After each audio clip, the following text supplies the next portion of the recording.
Good afternoon, Alma. Good afternoon, ma'am. Okay, Alma, can you tell me about yourself?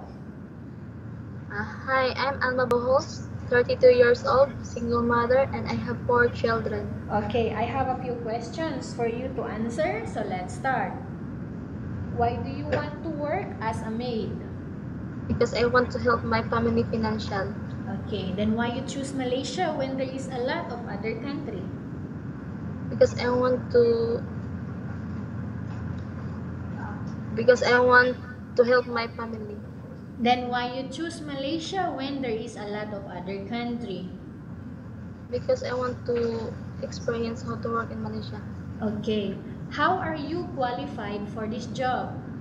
Because I'm a hardworking. Okay, may I know your educational level is? I'm a high school undergrad. Okay. What is your recent working experience? I'm a household worker. Okay. Have you worked abroad before? Yes, ma'am. Okay. Which country was that? Kuwait, ma'am. For how many years? 2 years, ma'am. Okay. Do you have experience of taking care of babies? Yes, ma'am. How about elderly? Yes, ma'am. And whose elderly was that? It was my grandma. Okay, your grandmother. Do you have any other special skills? Yes, ma'am. Like? Working in spa, manicurist, and I'm a massage therapist also. Massage therapist and manicurist. Good. Okay. Are you willing to learn new skills? Yes, ma'am. Are you willing to work with the family where the mother-in-law or any relatives stay together? Yes, ma'am. Currently, are you still working now? No, ma'am. Do you know how to cook? Yes, ma'am. What sort of food can you cook? Filipino food, ma'am. Okay. Are you aware that you will have to do washing, cleaning, ironing, and cooking? Yes, ma'am. From all the house chores that I mentioned to you, which do you like most? Washing clothes, ma'am. Cleaning house. Okay. If ever you were selected to work in Malaysia, who will take care of your kids? My mother. You are not allowed to use handphone during working hours.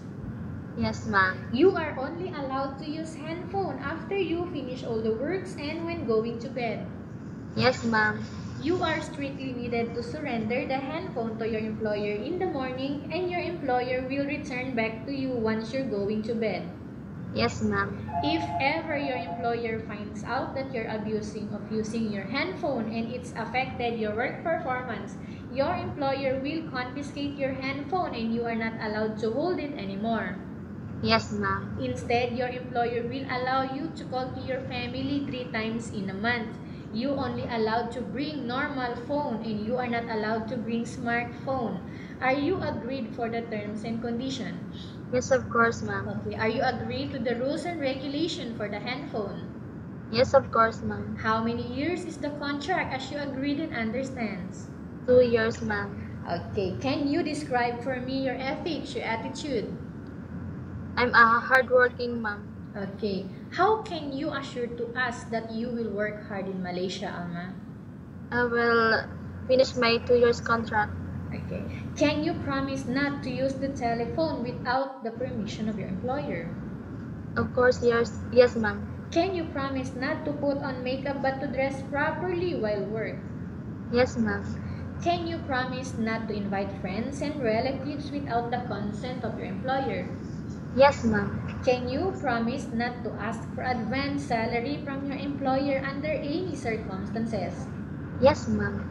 Do you really understand of the rules and regulation of the agency? Yes, ma'am. Do you pay any placement fee for you to come to Malaysia to work as a maid? No, ma'am. Do you have any history of sickness, breast cancer, or any other illness? No, ma'am. Do you suffer from any skin diseases, allergy, or physical defect? No, ma'am.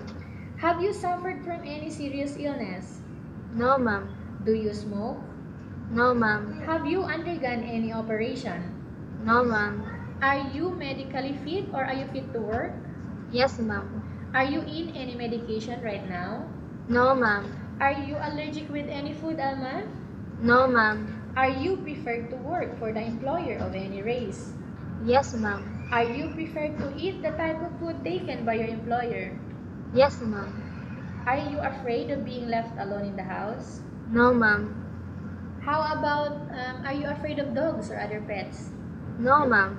Can you promise to work according to instruction from your employer? Yes, ma'am. Do you have any immediate family here in Malaysia, Alma, working? No, ma'am. Okay, Alma. We have finished our question section. Let's go to case study. I have a case study for you and I want you to answer me truthfully, okay? Okay, ma'am. Upon arrival in Malaysia within like 6 months, Alma, any of your family members passed away, what will you do? I will ask my madam if is it okay to them that I will go home for my parents. Okay. If the employer will not allow you, how? Uh, it's okay, me. I will stay with them. Okay, so what will you do for the family members passed away? I will just send money for the financial. For the financial, okay. Again, Alma, tell us about yourself and why do you want to work in Malaysia as domestic helper? I'm Alma Boholst, 32 years old, single mother. I have 4 children, and I will assure you that I will finish my 2 years contract. Okay, if ever your employer watching right now, what do you want to tell them? I will tell them that, hi, madam, sir. If you choose me, I will promise that I will work hard so that I will help my family financially. Okay. Anything else do you want to tell to your employer? No, that's all, madam. Okay, thank you very much, Alma. We will update to your agency if there is any selection made by the employer.